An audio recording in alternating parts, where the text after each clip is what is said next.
ओम नमः शिवाय। हर घर ज्योतिष चैनल में आप सबका स्वागत है। कल माँ कुष्मांडा की पूजा की जाएगी। कल 6 अक्टूबर 2024 को माँ का चौथा नवरात्र है। इस दिन माँ के चौथे स्वरूप कुष्मांडा की पूजा की जाती है। इस दिन माँ को पेठे का भोग लगाना चाहिए। कुष्मांडा का अर्थ होता है संपूर्ण विश्व इनके उदर में अंडे के समान रखा गया और उसका लालन पालन पोषण माँ कर रही है। जब सृष्टि का स्वरूप नहीं था तो इन्हीं देवी ने अपने हाथ से ब्रह्मांड की रचना की थी। इनके 8 हाथ हैं। ये अपने 8वें हाथ में माला धारण करती हैं और इसी माला के अंदर माँ की चमत्कारिक शक्तियाँ होती हैं जिनसे वो अपने भक्तों को खुशियाँ प्रदान करती हैं। माँ कुष्मांडा को लाल रंग अत्यंत प्रिय है जो प्रेम पराक्रम और शक्ति का प्रतीक है। माँ हमें आदि व्याधि और रोगों से बचाती हैं। सूर्यलोक में रहने की क्षमता इन्हीं माँ के पास है। माँ कुष्मांडा अपने भक्तों पर अति शीघ्र प्रसन्न हो जाती है।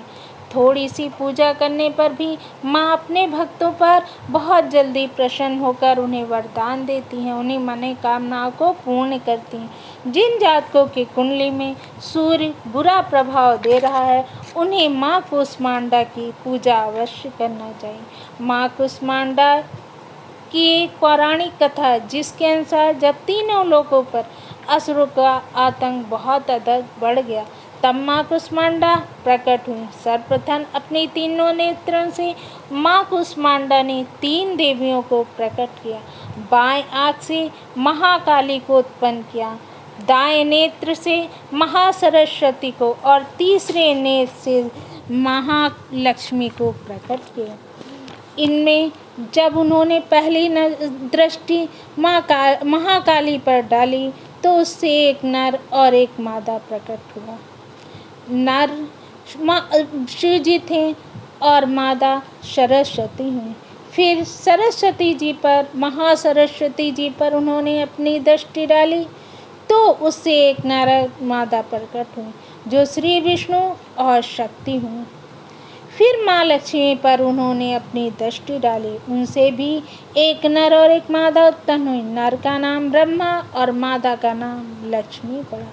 फिर इन्होंने माँ ने और अपनी अपनी शक्तियाँ चुनी। इनके अनुसार शक्ति और शिव आए, विष्णु और लक्ष्मी आए, ब्रह्मा और सरस्वती आए। फिर इन्होंने अपने अपने तरीके से सृष्टि का कार्य आरंभ किया। जब इनका सृष्टि का कार्य आरंभ हो गया, सृष्टि का कार्य पूर्ण हुआ, तब माँ ने सबकी तीनों शक्तियों को अपने अंदर समेट लिया और माँ भी ऊर्जा से भरे हुए गोले के रूप में विद्यमान हो गई। ये थी माँ कुष्मांडा की कथा। आप सब भी अपने अपने घरों में माँ कुष्मांडा की पूजा अर्चना अवश्य करें और मेरे चैनल को लाइक और सब्सक्राइब अवश्य करें। ओम नमः शिवाय।